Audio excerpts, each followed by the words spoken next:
and welcome to day 3 of the final round of the EOS season. We're here at Daun in Germany, and today we have wrapped up qualifying and we are now on to four-wheel drive finals. We have full drive modified, full drive stock buggy and modified truck. So we're here with William White from Raceway 1. He is covering the features of the event and some media updates. How are you finding it, Will? It's brilliant. What an event. Incredible amount of people here. A lot of people to photograph. I have my work cut out, but I'm here every morning at 6:40. I don't go home until well after. The lights were actually turned off here last night when I left. I had to leave because there was no lighting on. So, 16-hour days, but it's okay. It's only for 3 days, and I actually enjoy it nearly as much as I enjoy the racing. It's great. Loads of people have come up, taken my stickers, thanked me for the photos. I did some personal photos for some teams and some families there delighted. So it's all good. Excellent. And you like the EOS series?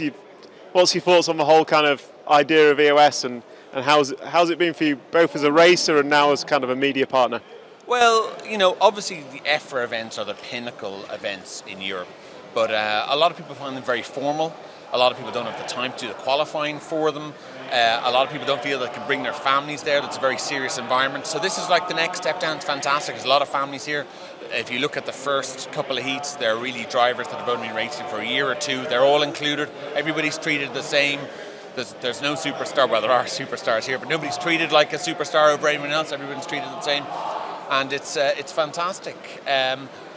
As for building up into something more serious, there's definitely scope there. I think a referee would be a great addition, especially if the events are going to be this big.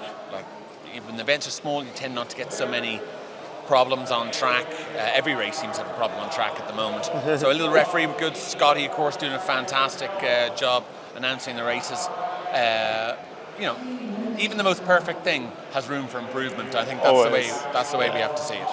And I think it's fair to say the competition at the sharp end is no different to any IFMA or EFRA kind of race. The actual driving standards are nothing short of supreme. Really unbelievable. From being behind the camera, I've really learned to analyse the racers and watch every single detail of what the cars are doing, what the drivers are doing. And there's 3 or 4 guys at the sharp end there that are really pushing it to a whole new level. Unfortunately includes in America, and like I said, they're all European, but no, it's wonderful to have Brock here, absolutely delighted, and he's surely motivating our guys to go that extra little bit quicker. Michael and Marcus are absolutely fantastic. Bartek, he's only 14, 15 years of age or something. He's got a big future ahead of him. It's wonderful to see them all. It absolutely is. Thank you for your time. We'll catch up with you later. Thank you very much. Okay. Final day of EOS, how have you found the event so far? Yeah, I think it was okay. I'm not the fastest guy, but I have fun, so all is fine.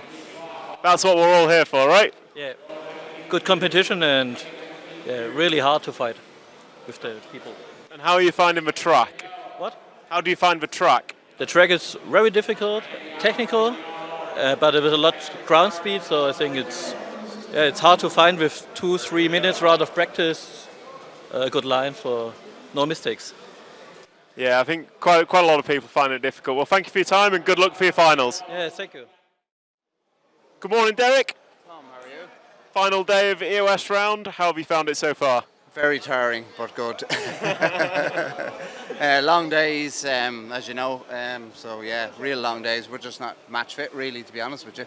But yeah, good fun. So you need more practice at home before you come here? A lot more 10 scale. Doing a lot of 8 scale, so 10 scale we're not at the races really, to be fair. So, and old age. Well, that gets us all at some point. And how are you finding the track, the venue, the event as a whole? For me, the light is an issue with the track. It's very, you need to get your timing correct on it, and we're just not at it really, to be honest. Not enough practice. Well, hopefully more events like this in the future will be your practice. Fantastic. Excellent. Well, thank you very much and good luck for the finals. Thank you. Cheers, Tom. So here with Craig Drescher, here in a official capacity with Associated. How are you finding the event, Craig? Oh, brilliant. It's great to see it full, and obviously so far we've had pretty good results. The young team's done really well, so for us it's been a really successful event. Excellent. And are you glad you're not racing, given the kind of speed and ferocity that everyone's going around at? Yeah, of course. You always look at the track and you go, I'd like to be out there turning a few laps, but you know, when you don't do practice and you don't race anymore, it's just a dream.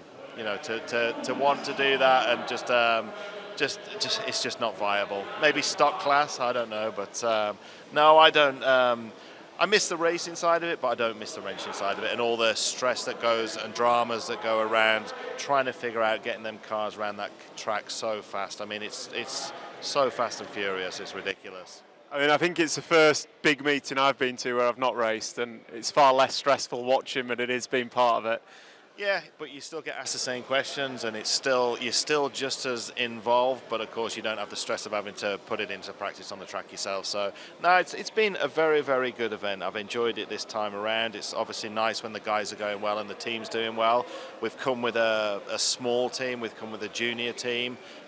So for them guys to make both finals, all three of them, is just brilliant. It's, you know, for us at the minute, of course you want to win, but I think just showing that you've got raw speed is equally important.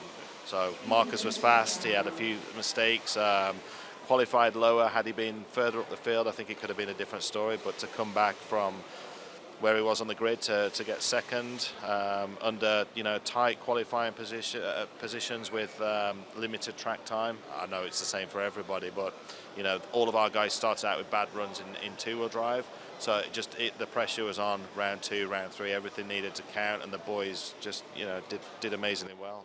I think it's fair to say that the associated cars on carpet have also come on massively in the last few years compared to where maybe we were when this series started.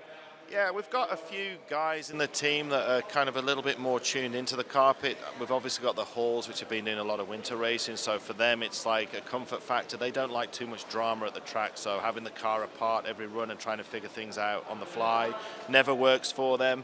And we've kind of just been trying to build a philosophy into the team where we don't want to be guessing anymore, so which requires us to put practice in. You know, we don't want to be guessing whether we need to change the front end or the rear end.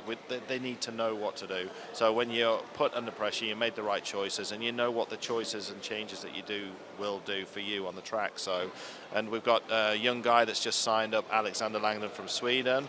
They're really into like fine tuning and details, and Marcus drives very similar to Alex. You know, he's on power a lot, the hustle the car a lot.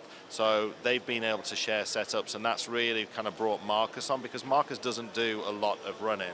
So he kind of is relying on his guys around him to do some setup stuff, and then he can pitch in when he gets to the race. But the setups seem to transfer nicely across between them two, so they work well together. So we've got a nice, really small, compact, young unit at the minute. So it was a lot of pressure on them to come and perform, having been out of it. Obviously, we've got 2 European champions on the team, young ones that have not really raced in anger in the EOS. Obviously, Marcus had a successful campaign or race last year, was it? Or round one of this series he won. So it was controversial as well. So it was kind of, we were uncertain where we were going to be, and of course they've not raced all the fast factory guys for some time since the Euros, and obviously having guys like Brock come over as well is a credit to the series. So yeah, I'm really stoked with how the guys have done. It's encouraging for the future. You know, we've got a nice young team, and that's kind of what we need. We're not relying on the old guard as much. So yeah. So you're definitely out of a job as a racer. Well, I have been for years. It's I like to potter around and do a few club races and stuff, but yeah, this is just above my station. You and me both. Well, thank you for your time, and good luck for finals for the team. Thanks very much. So, Wouter, final day of EOS. How are you finding four-wheel drive compared to two-wheel drive earlier? It was a lot more difficult to clear all the jumps. It's more difficult to not make mistakes. It seems everyone out there is making quite a lot of mistakes. You're not alone in that. You're not? You're not alone in making mistakes, I'd say. Happy to hear that. Well, good luck for the finals, and thank you very much. Thank you. See you later.